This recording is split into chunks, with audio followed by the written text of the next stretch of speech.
बहुत समय पहले की बात है। एक घना, विशाल और रहस्यमय जंगल था जिसका नाम था सुरभवन। यह जंगल दूर दूर तक फैला हुआ था। ऊंचे ऊंचे पेड़, झरने, फूलों की खुशबू और पक्षियों की चहचहाहट से वह हमेशा जीवंत रहता था। लेकिन इस जंगल की एक खास बात थी। यहाँ के सारे जानवर एक दूसरे के साथ मिलजुल कर रहते थे।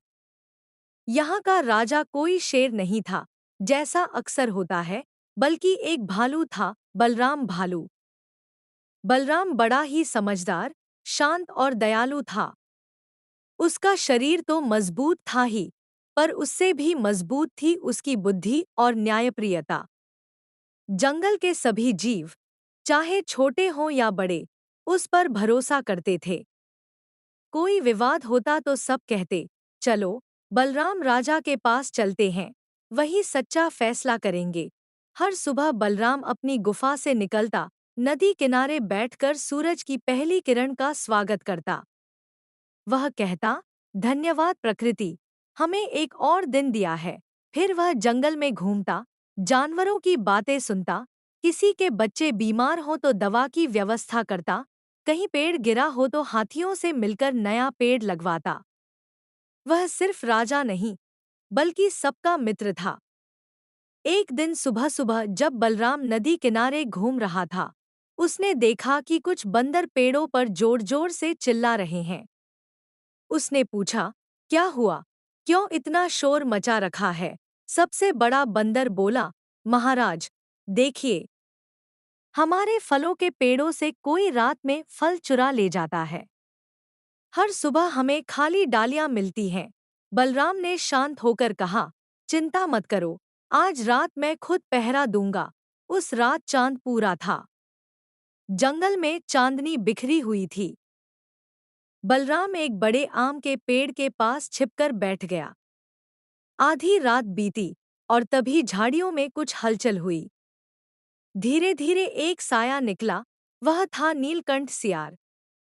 सियार चुपके से आया और पेड़ से फल तोड़ने लगा। बलराम ने पास जाकर कहा, क्यों नीलकंठ, यह चोरी क्यों? सियार डर गया, पर बोला, महाराज, मेरे बच्चे भूखे हैं। जंगल में अब उतने फल नहीं रहे जितने पहले थे। मैं क्या करूं? बलराम ने कुछ पल सोचा। उसे गुस्सा नहीं आया, बल्कि दया आई। उसने कहा, यदि तुम्हें भूख लगी है, तो चोरी मत करो। मैं कल सभा बुलाऊंगा। हम सब मिलकर समाधान निकालेंगे। सियार ने शर्मिंदा होकर सिर झुका लिया। अगले दिन बलराम ने जंगल की महासभा बुलाई। सभा में शेर, बाघ, हाथी, बंदर, खरगोश, लोमड़ी, मोर सब आए। बलराम ने सबको शांत होकर कहा, भाइयों, हमारे जंगल में फल और भोजन की कमी हो रही है। अब हमें मिलकर कुछ करना होगा।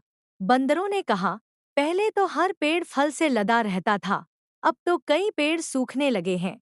हाथियों ने बताया, नदी का पानी भी घट गया है। शेर बोला, पहाड़ी के पार के जंगल में पानी बहुत है, लेकिन वहां इंसान बस गए हैं। अगर हम वहां जाएं तो वे हम पर हमला करते हैं। सब चिंतित हो उठे। तभी एक बूढ़ा उल्लू बोला, राजा बलराम, मैंने अपने जीवन में बहुत कुछ देखा है। जब जंगल की धरती थक जाती है, तो उसे आराम की जरूरत होती है।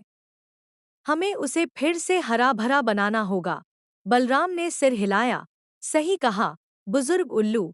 फिर उसने घोषणा की, आज से हमारे जंगल में हरियाली अभियान शुरू होगा। हर प्राणी, चाहे छोटा हो या बड़ा, हर दिन एक पौधा लगाएगा। जो जानवर नदी से पानी पीने जाए, वह अपने साथ एक मुट्ठी मिट्टी लाकर किसी सूखी जगह पर डालेगा। हम अपने जंगल को फिर से जीवन देंगे। सभी ने जोरदार तालियों से उसका स्वागत किया। राजा बलराम की जय। अगले ही दिन से सारा जंगल काम पर लग गया। बंदर पेड़ों से बीज लाते, हाथी उन्हें मिट्टी में गाड़ते, खरगोश पानी डालते और पक्षी ऊपर से निगरानी करते।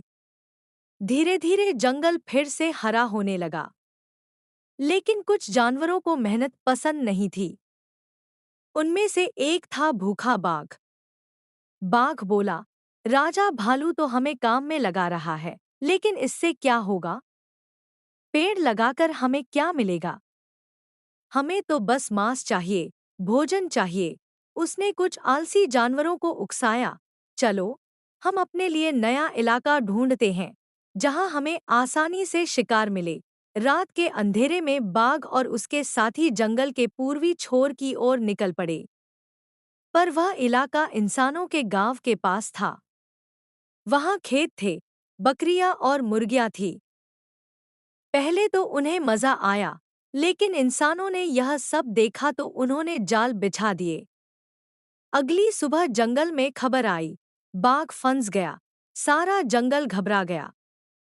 बलराम तुरंत वहां पहुंचा। उसने देखा, बाघ लोहे के जाल में फंसा हुआ है और इंसान पास आ रहे हैं। बलराम ने बिना देर किए अपनी पूरी ताकत लगाई, जाल तोड़ दिया और बाघ को छुड़ा लाया।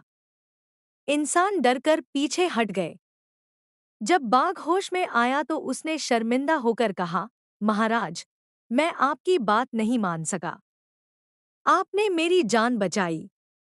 अब मैं कभी जंगल नहीं छोड़ूंगा।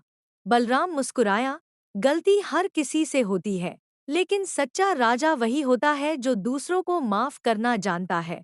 दिन बीतते गए। धीरे धीरे पेड़ बड़े हुए, झरने फिर से बहने लगे।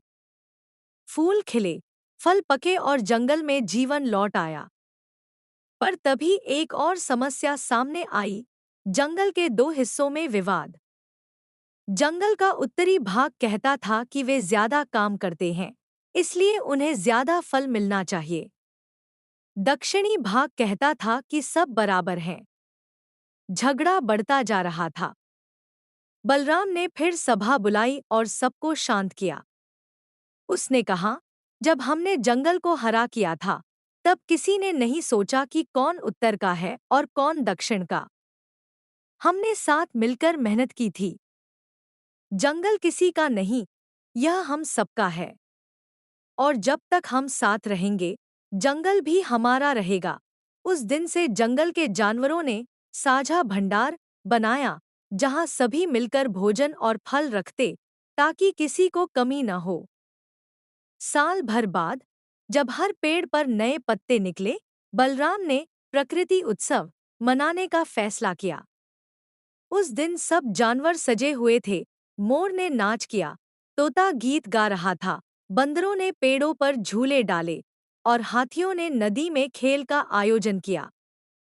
बलराम ने सभा में कहा, आज से हर साल हम यह दिन मनाएंगे, ताकि हमें याद रहे कि असली राज ताकत से नहीं, एकता, सहयोग और सम्मान से चलता है। सभी ने खुशी से नारे लगाए, जंगल हमारा, हम हैं जंगल के। समय बीतता गया। बलराम बूढ़ा हो गया। अब उसकी चाल धीमी थी, पर उसकी आंखों में अब भी वही चमक थी। एक दिन उसने अपने बेटे बबलू को बुलाया और कहा, बेटा, याद रखना, राजा बनना आसान है, लेकिन राज चलाना कठिन।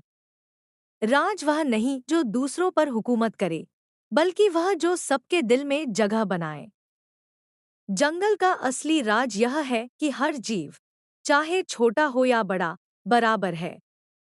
बबलू ने कहा, पिता, मैं आपकी तरह दयालु और न्यायप्रिय बनूंगा। बलराम मुस्कुराया, यही मेरी सबसे बड़ी जीत होगी। कुछ साल बाद, जब बलराम का समय पूरा हुआ, तो पूरा जंगल उसकी याद में इकट्ठा हुआ। पक्षी आसमान में उड़ते हुए गीत गा रहे थे, बलराम राजा अमर रहे। पेड़ों ने अपनी शाखाएं झुका दीं और नदी ने अपने पानी से फूल बहाए। बबलू ने सबके सामने घोषणा की, मेरे पिता ने जो रास्ता दिखाया, हम उसी पर चलेंगे। जंगल का हर पेड़, हर नदी, हर जानवर हमारे परिवार का हिस्सा है। उस दिन से जंगल में फिर कभी कोई विवाद नहीं हुआ। सीख, जंगल के बच्चे जब खेलते तो उनके माता पिता उन्हें एक कहानी सुनाते। कभी एक भालू था, जिसने जंगल को बचाया था। उसने सिखाया था कि असली ताकत हथियारों में नहीं, सहयोग और करुणा में होती है। और जब भी हवा पेड़ों के बीच से गुजरती, ऐसा लगता मानो वह अब भी कह रही हो, बलराम राजा का आशीर्वाद तुम्हारे साथ है। सच्चा नेतृत्व दूसरों को नीचे दिखाने में नहीं, बल्कि सबको साथ लेकर चलने में है। प्रकृति हमें जीवन देती है और उसे संवारना हमारा कर्तव्य है। एकता और प्रेम से कोई भी जंगल या संसार फिर से खिल सकता है।